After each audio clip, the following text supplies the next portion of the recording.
Hello বন্ধুরা, good morning. আজকে আবারও একটা নতুন দিন, নতুন সকাল তোমাদেরকে সঙ্গে নিয়ে শুরু করছি।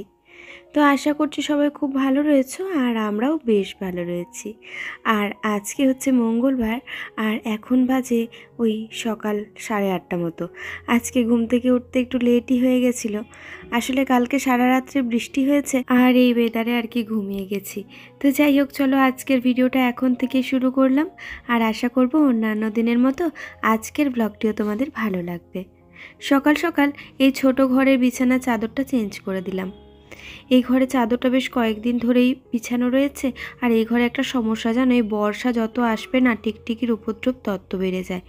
তবে ওই ঘর পর্যন্ত কিন্তু টিকটিকি অতটা যায় না, কিন্তু এই ছোটো রুমটাতে প্রচুর টিকটিকি থাকে জানো। তো তার জন্য টিকটিকির পটি থাকে এইসব আর কি। তো তাই চাদরটা মাঝে মাঝে আমাকে চেঞ্জ করে দিতে হয়। আর ছেলেকে ওই ঘরে বসতে বলে তারপরে এই ঘরটা আর কি আমি গুছিয়ে নিচ্ছি, আর ওরা বাবা ছেলেতে ওই ঘরে রয়েছে। একটুখানি বললাম যে ছেলেকে বইটা নিয়ে বসাও, তো কোথায় পাবে, দুজনে মিলে খেলা করছে। তো যাই হোক, আমার দুটো ঘরের বিছানা পরিষ্কার হয়ে যাওয়া মানে সকালের অনেকটা শান্তি আর কি। এরপরে আস্তে আস্তে আমি একদিকে রান্না করতে থাকবো, আর একদিকে ঘর ঝাড় দেওয়া, ঘর মোছা এগুলো করতে থাকবো। আর কি বলতো, সকালে ঘুম থেকে উঠেই না আমি নাইটিটা চেঞ্জ করে নিই, ফ্রেশ হয়ে যায় বাথরুমে, তারপরে নাইটি ফাইটি চেঞ্জ করে একদম সকালের কাজকর্ম শুরু করি। তাহলে আর ওই কাচার ব্যাপারটা একদমই থাকে না। তো চলো আগে একটুখানি নিজে কিছু খেয়ে নিই, প্রচণ্ড খিদেও পাচ্ছে। তো তার জন্য চা বানালাম, চা দিয়ে পাউরুটি খাবো। একবার সকাল করে লিকার চা খেয়েছি, তো তাও মনে হচ্ছে এখন খিদে পাচ্ছে। আসলে কালকে রাত্রে একটু তাড়াতাড়ি খাবারটা খেয়েছিলাম, তো তাই খিদে পেয়ে গেছে। এরই মাঝে চিন্তা ভাবনা যে কি রান্না হবে, কি রান্না করব। তো সেই ভাবতে ভাবতে ভাবলাম যে ঝিঙে আর আলু দিয়ে একটুখানি পোস্ত করি, আর এই যে ঝিঙের খোসাটা রয়েছে এইটা এখন বাটা করব। এটা খেতে সবাই ভীষণ ভালোবাসে, আমার ছেলে, বর, সবাই। তো ভাবলাম চলো তোমাদের সাথেও শেয়ার করে নিই। তো এখানে ঝিঙে কাটাটা ভীষণ জরুরি। ঝিঙেটা যখন কাটবো দেখবো যেন ঝিঙের মাংসটা একটুখানি খোসার মধ্যে লেগে থাকে। একদম যদি খোসাটাকে পাতলা করে কাটা হয় তাহলে কিন্তু এই বাটা রান্নাটা একদমই হবে না। তো এটাকে এখন আমি একটুখানি নুন জলে সিদ্ধ করব। আর ওপর থেকে দেখবে কেমন ফেনা ফেনা হয়ে হয়ে বুদবুদের মতো বের হচ্ছে, ওটাই আর কি, ওর মধ্যে নোংরাটা বেরিয়ে যাবে, আর যে তেতো বা কষা ভাবটা থাকে সেটাও বেরিয়ে যাবে। তো এইদিকে পোস্ত আমার রেডি হয়ে গেল, আর আজকে না টমেটো আর পোস্ত একসাথে বেটে পোস্তটা রান্না করেছে। বেশ ভালো লাগছিল খেতে, বেশ টক টক মিষ্টি মিষ্টি খেতে লাগছিল। এখানেই একটাই সমস্যা, সকাল করে যদি আমি তোমাদের সাথে কথা বলতে বসি তাহলে কিন্তু প্রচুর বাসের হর্ন, গাড়ির হর্ন এগুলো থাকে। যদি রাত্রেই কাজটা মিটিয়ে রাখতে পারি তাহলে আবার এতটা প্রবলেম হয় না, কিন্তু সব সময় সব ক্ষেত্রে সেটা হয় না এই আর কি। তো এইদিকে খোসাটাকে সুন্দর করে আমি ধুয়ে নিলাম, আর নিয়ে এসেছিলো আজকে ডিমগুলোকে এখন আমি জলের মধ্যে ভিজিয়ে রেখে দেব। এটা তো আমার রেগুলারের, তোমরা যারা আমার ভিডিও আগের থেকে দেখো তারা এতদিনে জেনেই গেছো, আর যারা নতুন বন্ধু তাদের জন্য। এই যে ডিমটাকে আমি জলের মধ্যে এখন ভিজিয়ে রেখে দেব, তারপরে এটাকে আমি যখন সময় পাবো মুছে ফ্রিজে রাখবো। তাহলে ডিমের মধ্যে যাবতীয় যা নোংরা সেগুলো কিন্তু একদমই চলে যায়, আর যখন খুশি ডিম বের করেই ইউজ করা যায়। ডিমের গায়ে কিন্তু প্রচুর নোংরা থাকে, বিশেষ করে মুরগির পটি থাকে, বা মুরগিকে যে খাবারগুলো দেওয়া হয় সেগুলো থাকে এই ধরনের আর কি। তো তার জন্য ওই ডিমটাকে সুন্দর করে ধুয়ে তারপর ইউজ করাই বেশি ভালো। যতটা হেলদি আমরা থাকতে পারি চেষ্টাটা আমরা করব, তারপরে বাকিটা তো ভগবানের হাতে, তাই না? কিন্তু নিজের হেলথকে কিভাবে ঠিক রাখতে হবে সেই চেষ্টাটা কিন্তু নিজের হাতেই সম্পূর্ণরূপে। তো এই যে ডিমটাকে এখন ভেজে নিয়েছি, 3টে একসাথে ভেজেছি, কারণ ওই যে একটা মোটা থিকনেস ব্যাপারটা, এইটা কিন্তু এই তরকারিটা বেশ ভালো লাগে, ডিমটাকে ভেজে যে তরকারিটা। তবে তোমাদের সাথে আজকে আর রেসিপিটা শেয়ার করলাম না, কারণ আরেকটা সুন্দর রেসিপি তোমাদের সাথে আজকের ভিডিওতে শেয়ার করেছি। তো অবশ্যই নেক্সট দিন তোমাদের সাথে এই রেসিপিটাও শেয়ার করব। আর কি বলো না, নিজে কাজ করছি আর সমস্তটাই নিজের হাতে করছি বলে এখন বলতে পারো অনেকটাই সুবিধে হয়েছে। আমি ভাবছিলাম হয়তো অসুবিধেই পড়ে যাব, কিন্তু দেখছি যে না, অনেকটাই সুবিধে হয়েছে। তো এইগুলো ভেজে তুলে নিতে হবে। আবার অনেক সময় যদি বাড়িতে একটা ডিম থাকে তাহলে তার মধ্যে কিন্তু বেসন অ্যাড করেও এই রান্নাটা করা যায়, সেটাও কিন্তু ভীষণ টেস্টি হয়। আর এই যে খোসাটা একটু ঠান্ডা হয়ে যাওয়ার পর এর মধ্যে আমি কয়েকটা কোয়া রসুন আর 2টো কাঁচা লঙ্কা, এটাকে এখন একটা স্মুথ পেস্ট বানিয়ে নেব। এটা বানাতে দুবার হয়তো গ্রাইন্ডারটা ঘোরাতে হবে, একবারে কিন্তু পুরোটা পেস্ট হবে না। তো একবার ঘুরিয়ে আবারও বন্ধ করে আবারও ঘুরিয়ে নিতে হবে। তো এই যে রেডি হয়ে গেছে। এরপরে আমি কড়ার মধ্যে অল্প একটুখানি তেল দিয়ে আর তারপরে একটু কালো জিরা শুকনো লঙ্কা ফোড়নে দিয়ে বাটাটা দিয়ে দেব। এরপর এটা নিজেই একদম ফ্লেম কমিয়ে নুন চিনি আর অল্প একটু যখন জলটা মানে শুকিয়ে শুকিয়ে যাবে তখন আর কি এর মধ্যে একটুখানি আদা বাটা অ্যাড করতে হবে। এটা খেতে ভীষণ টেস্টি হয়, একবার বানিয়ে খেয়েও দেখবে সবাই খুব নাম করবে। তবে হ্যাঁ, লঙ্কাটা যত বেশি দিতে পারবে মানে ঝাল ঝাল যত বেশি হবে ততই ভালো লাগবে। ওইদিকে ডিমের তরকারিও রেডি হয়ে গেছে আর এদিকে এটাও রেডি হয়ে গেছে। চলো এরপরে ওর বাবাকে আর কি খেতে দিয়ে দেবো। ওর আবার অফিস টাইম হয়ে গেছে আর এই টাইমটা আমার প্রচণ্ড তাড়াহুড়ো লাগে। তারপরে যদি উঠতে দেরি হয়ে যায় সেটা তো আর বলারই নেই। আর জানো তো, তোমাদের সুন্দর সুন্দর কমেন্টগুলো আমার ভীষণ ভালো লাগে। তোমরা এত সুন্দর করে বলো যে আমার কথা তোমাদের খুব ভালো লাগে, আমার কাজ তোমাদের খুব ভালো লাগে। স্পাইক করলি চুলটা? হ্যাঁ, কেমন করলি দেখি, দেখা না একবার। ওরে বাবা রে, টাটা, বাই।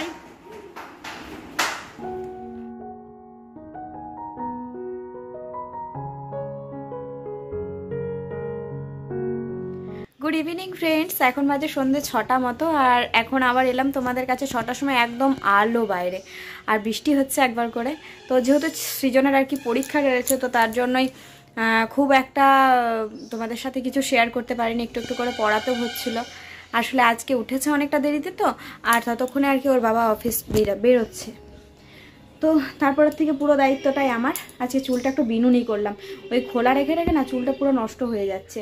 একদিন ভাবছি হেনা করব, তো কবে যে করব, ছেলেটা পরীক্ষাটা শেষ না হলে না সেটা করতে পারছি না, এই আর কি। তো এখন একটু চা খাবো আর তারপরে যা যা কাজকর্ম বাকি আছে সেগুলো সব সারবো। এখন কয়েকটা দিন তো এরকমভাবেই যাচ্ছে যে সকালের কাজ বিকেলে করতে হচ্ছে। কি করব, আগে তো যেটা গুরুত্ব সেটাই করতে হবে। তো ছেলেকে একটু পড়ালাম, বিকেল দিকে টিউশন গেছে, এখন ওর বাবা দিয়ে আসলো। তো এখন আর কি এইমাত্র আসলো, একটু পকোড়া নিয়ে এসেছে। তারপরে আবার দেখি যে মুড়িটা বাড়ন্ত রয়েছে, তো কিছু করার নেই, এখন পকোড়া দিয়ে একটু চা খাবো, তারপরে আমরা দুজনে আবার বেরোবো, একটু কাজ টাজগুলো সেরে নিই তারপর বেরোবো আর কি। তো চলো ভিডিওটা দেখতে থাকো। আশা করছি এখনও পর্যন্ত ভিডিওটা তোমাদের ভালো লেগেছে আর পরের ভিডিওটাও আশা করছি তোমাদের ভালো লাগবে। তো যদি ভিডিওটা ভালো লেগে থাকে তবে এক্ষুনি ঝটপট করে একটা লাইক দিয়ে দিও।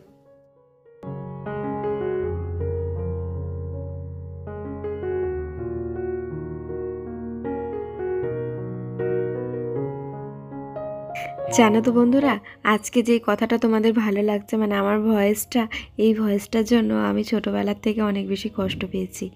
মানে যেই কথাটা তোমরা আমার শুনতে পাচ্ছ, আমার ক্যারেক্টার ছিল সম্পূর্ণ অপোজিট। একটা চঞ্চল ছটপটে মেয়ে আর কি যাকে বলে, মানে যাকে বলে এক কথায় গাছে চড়া। তো সেই জায়গা থেকে আজকে এই জায়গায় শুধুমাত্র চরিত্রেরই পরিবর্তন হয়েছে তা বলবো না, মানসিকভাবেও অনেকটা বেশি পরিবর্তন হয়ে গেছে আমার। আর এই যে চাটা বানালাম, সেই চা পাতাটা এখন আমি সুন্দর করে জলে ধুয়ে নিয়েছি, যেন চায়ের মধ্যে থেকে দুধ বা চিনি এই সমস্ত ফ্লেভার আর কি চলে যায়। তারপরে এই যে গোলাপ গাছের গোড়াটায় দিয়েছি। আর গোলাপ গাছটা না কেমনই একটা শুকিয়ে গেল গরমটাতে, জানো, জানি না আর বাঁচবে কিনা বুঝতে পারছি না গো। তাই একটুখানি যত্ন করে দেখি যদি বেঁচে যায়। আসলে বলতে পারো এটা আমাদেরই ভুল হয়েছে। যখনই ছাদে জল দিতে এসেছি, গোলাপ গাছটা ছিল ছাদের যে দেওয়ালগুলো তার মধ্যে তোলা, তাই আর কি বুঝতে পারিনি, তো তার জন্য জল দেওয়াও হয়নি, তাই এইরকম একটা অবস্থা হয়েছে। তো যাই হোক, চেষ্টা করি যে কিভাবে বাঁচানো যায়, কারণ দেখছি কাণ্ডটা একটু সবুজ সবুজ রয়েছে, হয়তো বেঁচে যাবে।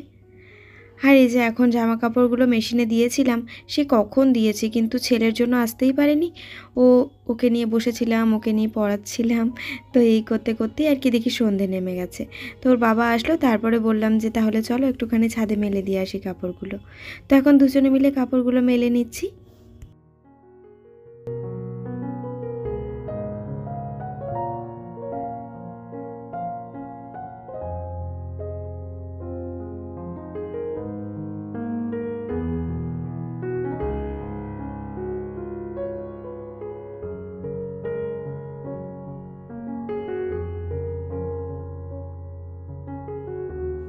এইমাত্র ছাদের থেকে কাপড়গুলো মেলে আসলাম, আর এখন 5 মিনিট বসবো, তারপর আর কি যাবো ছেলেকে আনতে।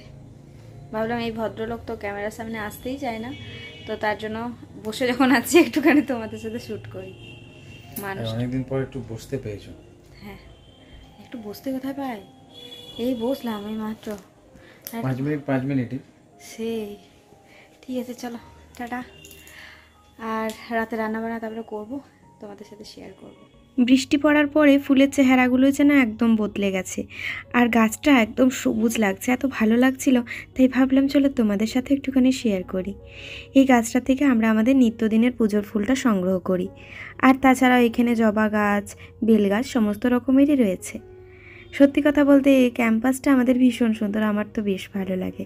তো এখন ছেলেকে নিয়ে চলে এলাম আমরা, আর রাত্রে বানাবো পনির চিলি। তো পনির চিলির যে পকোড়াটা, সেটার ম্যারিনেশনটা আমি সন্ধ্যাবেলায় করে রেখেছিলাম।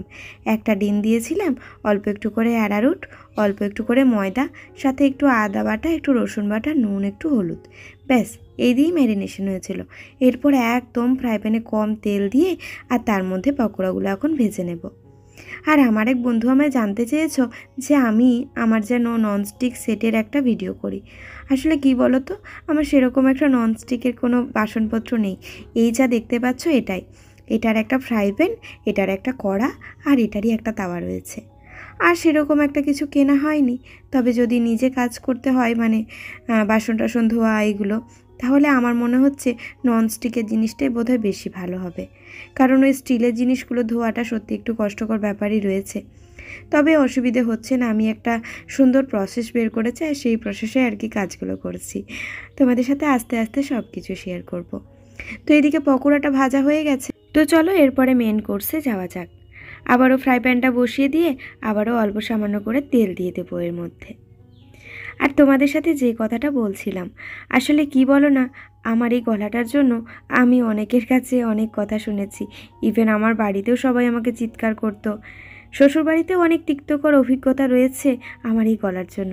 মানে যখন আমার বিয়ে হয় তখন তো আমার সবই 19 বছর বয়স, তো তখন বলতে পারো ম্যাচুরিটি আসেইনি। তো সেই জায়গা থেকে আমার গলা আর কি সবার কানে রাখতো।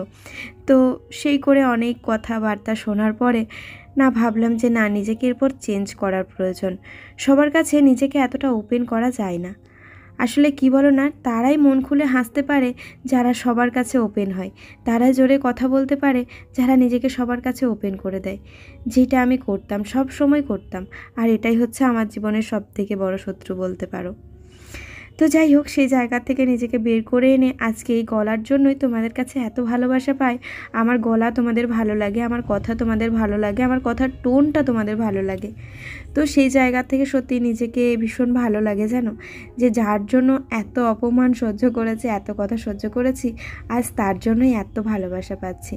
তো এখানে 4 রকমের সস আমি নিয়েছি, টমেটো সস, গার্লিক সস, আর তার সাথে নিয়েছি 2 রকমের আমি চিলি সস আর একটা সয়া সস। তো এই সমস্ত সস আমি এখানে দিয়ে একটুখানি জল দিয়ে দিলাম। এই তো সমস্যা, যখনই সয়া সসটা অ্যাড করবে তখনই যেন তলাতে লেগে যায়, একদম কালো হয়ে লেগে যাবে। তবে টেস্টে কোনো হেরফের হয় না, সুন্দর খেতে লাগে। ব্যাস জলটা দেওয়ার পর এখানে আমি পকোড়াগুলো ভেজে এখন দিয়ে দিলাম। পকোড়াগুলো দেওয়ার পর একটু নাড়াচাড়া করে আবারও একটুখানি ঢেকে দেব, তাহলে সুন্দর সব কিছু মিশে যাবে পকোড়ার সাথে। আর খেতে না হেভি হয়, খুব একটা বেশি তেল মশলা, খুব একটা বেশি সস কিছুই দিইনি, হালকা ফুলকার মধ্যে বেশ টেস্টি হয়েছিল। আর এই যে এই সসটা আমি ঠিক নামানোর আগের মুহূর্তে অল্প একটু করে দিয়ে দিলাম। এটা ছিল ইমলি সস, এটা খেতে কিন্তু হেভি, জানো তো। ব্যাস নামানোর আগে একটুখানি ধনেপাতা কুচি দিয়ে সুন্দর করে সাজিয়ে নিয়ে ঢেকে দেবো এখন বেশ কিছুক্ষণ। ধনেপাতার গন্ধটা মিশে গেলে তারপর এটাকে কিন্তু নামিয়ে নেব।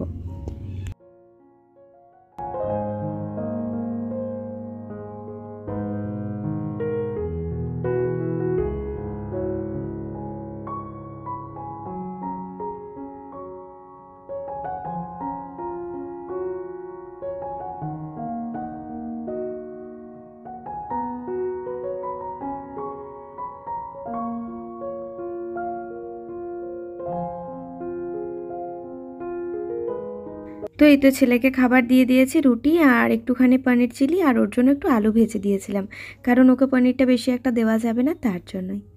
তো ব্যাস এই যে ডিমগুলো আমি ধুয়ে রেখেছিলাম, এই ডিমগুলোকে এখন মুছে মুছে রেখে দেবো। আর রাত্রে দু একটা কাজ রয়েছে, সেগুলো সেরে নিই। তাহলে বলে দাও বন্ধুরা, আজকের ভিডিওটা তোমাদের কেমন লাগলো? যদি ভিডিওটা তোমাদের ভালো লেগে থাকে তবে অবশ্যই একটা লাইক করো, কমেন্ট করে জানিও ভিডিওটি তোমাদের কেমন লেগেছে। আর যদি ভালো লেগে থাকে অবশ্যই শেয়ার করো তোমাদের নিজেদের কাছের মানুষদের সাথে। তাহলে বন্ধুরা আজকের মতো এখানেই বিদায় নিলাম। দেখা হচ্ছে আবারও পরবর্তী ভিডিওতে। ততক্ষণের জন্য সবাই খুব ভালো থেকো, সুস্থ থেকো, সাবধানে থেকো। আর অবশ্যই আমার চ্যানেলটাকে সাবস্ক্রাইব করে দিও। তোমাদের একটা লাইক, একটা কমেন্ট আমাকে পরবর্তী ভিডিওর জন্য অনেক বেশি মোটিভেট করে। তো চলো বন্ধুরা, তাহলে আজকের মতো এখানেই tata, bye bye, good night. সবাই খুব ভালো থেকো, সুস্থ